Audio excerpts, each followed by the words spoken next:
بسم الله الرحمن الرحيم الحمد لله رب العالمين والصلاة والسلام على سيد الأنبياء والمرسلين نبينا محمد وعلى آله وصحبه أجمعين أما بعد. Before Jummah starts, we usually take this time to answer questions from the community, and we received, walillah alhamd, a number of questions.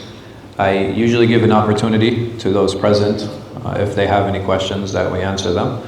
Otherwise, I already have a bunch of questions that I've received, and I can answer those. So if anybody has any questions, inshallah, I can take them now. No? Okay. So a question I receive from time to time is about a DNR, which is a do not resuscitate order. And what happens in a DNR is a person is on some type of life support. That life support can either be because their organs are failing, or because they're in a vegetative state, their mind isn't functional. So the question comes, how do we deal with this situation? And the scholars, they have two opinions, and this is more of a modern day issue than it was in the past, right? Before, we didn't have these machines that could take the place of organs, so that the person could actually physically be alive. Some scholars say it is not permissible because you cannot take the life of an individual. This is haram, this is ma yajuz.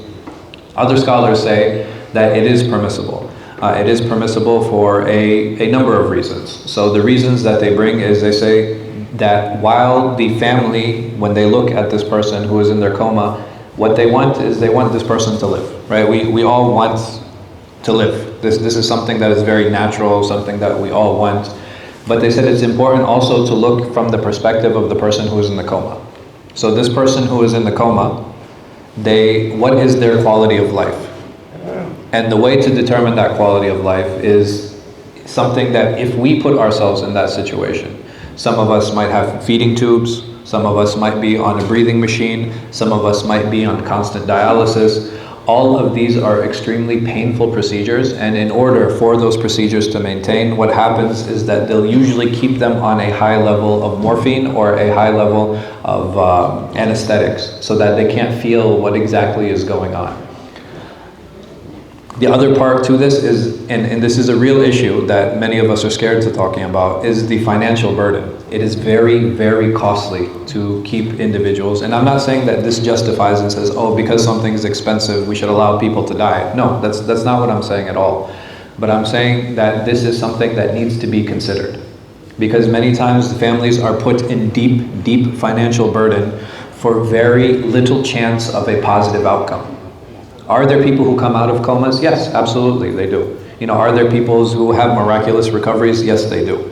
But we, in our general lives, we take precautions and we take risks. And we need to look at how those risks are going to play out. Is it possible that this person will, in terms of probability, come out of this coma, or will he not? And this is where we will turn to doctors. The doctor doesn't make the ruling.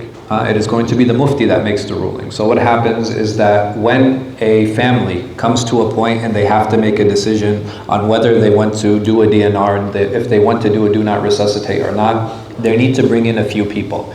They need to bring in specialists, right? They would bring in the general doctor who is in charge of the patient.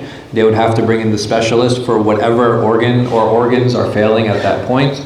And they would have to bring in the mufti, right? They'd have to bring somebody who can give spiritual advice.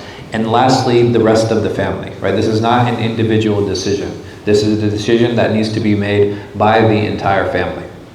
All of these people should get together at a table, and they should have this discussion and say, what is the probability of this person of coming out of this coma? And when we talk about comas, there are two things that can happen. A person who is in a vegetative state, he or she will not be able to eat. So what they usually do is they will place a feeding tube, either directly connected to the stomach or something that enters through the throat. This feeding tube has material that is just enough for the person to absorb and to stay alive. It is not actual food. And then the other one is, like we said, the person who has some type of organ that has failed, whether it be their lungs, whether it be their kidneys, or whether it be whatever other organs have been failing for that person. May Allah subhanahu wa ta'ala protect us and our families. So what happens in these situations is that a person might say, okay, the organ failing makes sense. It makes sense that we have to support them, and if we remove that, If we remove the machines, this person would die now because those organs would fail, and it would be a natural death. What about the person who is being fed? Because basically what's going to happen is when we remove that tube, this person, how are they going to die? They're going to starve to death, yes?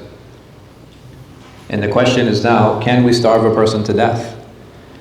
The answer is, this isn't actually food. We're not actually feeding the person. And in this situation, this would be a type of medicine. This would be a type of supplement. And because the same way that those machines that support the person are a supplement, this food or this digested material would also be considered a supplement. And this is why the scholars have put both of these in the same category. And another layer to this is someone will say, okay, well, while this person is dying, when the feeding has stopped and the person literally starves to death, they're constantly given they're given elevated levels of morphine, right? They're given this painkiller so that they don't feel what's actually going on. Is that permissible? And the answer for this would also be yes. Because we're not giving it so that they enter a state of stupor or that they enter a state of drunkenness. The idea behind it is to lessen the pain the same way that we take Tylenol, the same way that we take Brufen, or the same way that we take Aleve.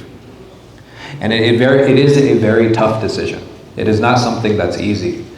I know sons who have called regarding their mothers.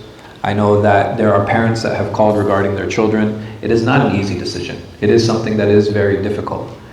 And it's not something that should be taken lightly. At the end of the day, it is the family's decision that needs to be respected. If somebody decides to go through with it, or a person decides not to go through with it, in terms of me, they would have my support in whatever decision that they made. Because ultimately, it is the family's decision. And it's important that they understand all of the ramifications and all of the problems and issues that can come from this, and some of the possible solutions. And like I said, there are people who will say, okay, well, this person came out of a coma, or this person had some kind of recovery. Yes, it does happen, but how often does it happen? That's a real question we need to ask ourselves.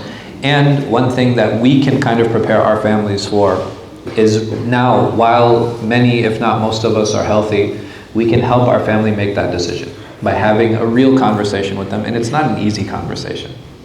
But saying, La samahullah, if I end up in that situation and the percentage of me actually coming out and recovering from this is low, please don't.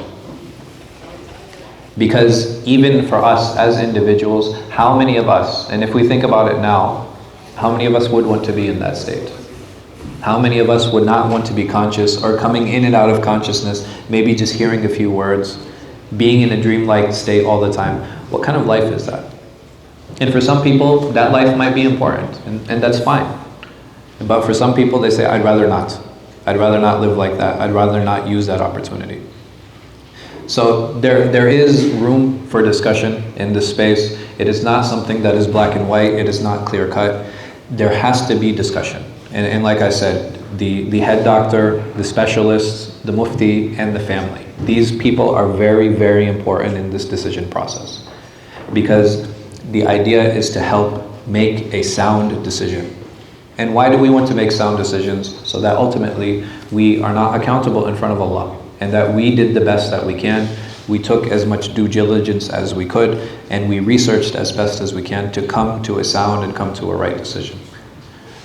But I ask Allah subhanahu wa ta'ala to protect us, to protect our families from being in this situation, and to give us as-sihha. Jazakumullah khair. Assalamu alaikum wa rahmatullahi wa barakatuh. Allah